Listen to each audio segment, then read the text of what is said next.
26 Juni. Shalom, Bapak Ibu yang terkasih di dalam Tuhan. Kebenaran pada saat ini berjudul selalu memperkarakan diri. Mengapa seseorang tidak memiliki kehausan dan kelaparan akan kebenaran? Pertama, karena ia belum memiliki kehidupan ilahi di dalam dirinya. Ia termasuk kelompok manusia duniawi yang tidak mengenal kebenaran. Mereka hanya menjalankan kehidupan keberagamaan tanpa sungguh-sungguh memahami kebenaran. Mereka merasa puas berada di lingkungan yang baik, padahal hidupnya belum seperti yang Allah kehendaki. Kedua, karena ia mengalami kesuaman rohani. Kerohaniannya sedang sakit, sehingga tidak merasakan haus dan lapar akan kebenaran.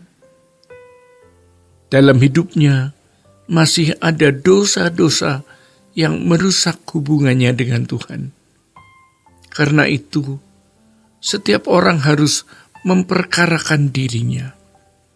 Mengapa ia tidak memiliki rasa haus dan lapar akan kebenaran? Ketika kita hidup tidak bercacat dan tidak bercela, kita pasti haus dan lapar akan kebenaran.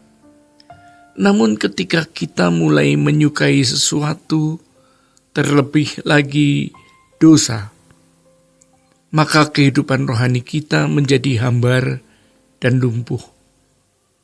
Kehausan akan Tuhan diawali ketika seseorang mengakui dosa dan kesalahannya.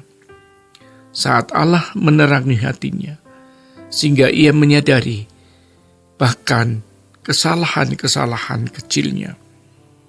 Karena itu, kita harus memiliki kesadaran seperti anak bungsu yang sadar dan kembali kepada ayahnya di dalam Lukas 15 ayat 17. Sedangkan di dalam Lukas 16, orang kaya berkata agar Lazarus mencelupkan ujung jarinya ke dalam air untuk menyejukkan lidahnya.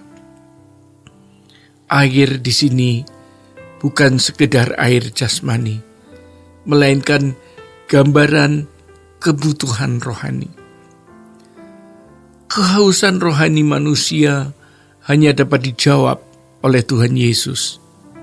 Ia berkata kepada perempuan Samaria di sumur Yakub, "Barang siapa minum air ini, ia akan haus lagi. Tetapi barang siapa minum air yang kuberikan kepadanya, ia tidak akan haus untuk selama-lamanya." Yohanes 4 ayat 13 dan 14. Kehausan akan Tuhan dapat diibaratkan seperti seseorang yang semakin minum, semakin ingin minum lagi. Semakin seseorang berjumpa dengan Tuhan, maka tingkat kehausannya akan semakin tinggi pula. Tuhan adalah pribadi yang dapat dinikmati dan dikasihi. Ketika seseorang semakin mengasihi Tuhan, ia melihat cakrawala yang tidak terbatas dalam pribadi Allah yang Maha Agung. Hal ini hanya dialami oleh mereka yang sungguh haus dan lapar akan kebenaran serta rindu hidup tak bercacat dan tidak bercela. Bapak Ibu, ketika seseorang mengembangkan kebutuhan untuk haus dan lapar akan kebenaran, berarti ia merindukan kehidupan yang benar-benar menemukan Tuhan. Seseorang mungkin memiliki definisi tentang Tuhan, tetapi tanpa pengalaman pribadi, itu hanya sebatas konsep. Orang Kristen bisa berkhotbah atau mendengar khotbah tentang haus dan lapar akan kebenaran.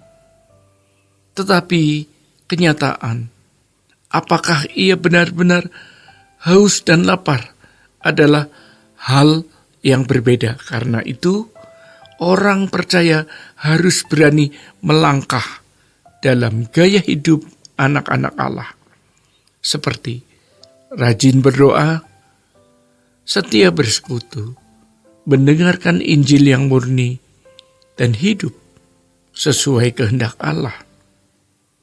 Langkah-langkah ini mengawali kehidupan rohani yang sehat sampai akhirnya seseorang benar-benar memiliki kehausan akan Tuhan. Seperti halnya orang yang jatuh cinta, pasti memiliki kehausan dan kelaparan di dalam jiwanya terhadap orang yang dikasihinya untuk selalu bersama. Kecintaan yang mendalam kepada Tuhan adalah prestasi hidup yang tiada duanya. Dahulu, kita mungkin mengasihi Tuhan karena menginginkan kuasa-Nya menopang kehidupan kita. Kita menjadikan Tuhan sebagai sarana untuk memenuhi kebutuhan. Namun sejatinya, Tuhan harus menjadi satu-satunya kebutuhan hidup kita. Jiwa kita hanya memiliki satu tujuan, yaitu Tuhan semata. Bapak Ibu yang terkasih di dalam Tuhan, demikian kebenaran saat ini. Tuhan Yesus memberkati. Sola Gracia.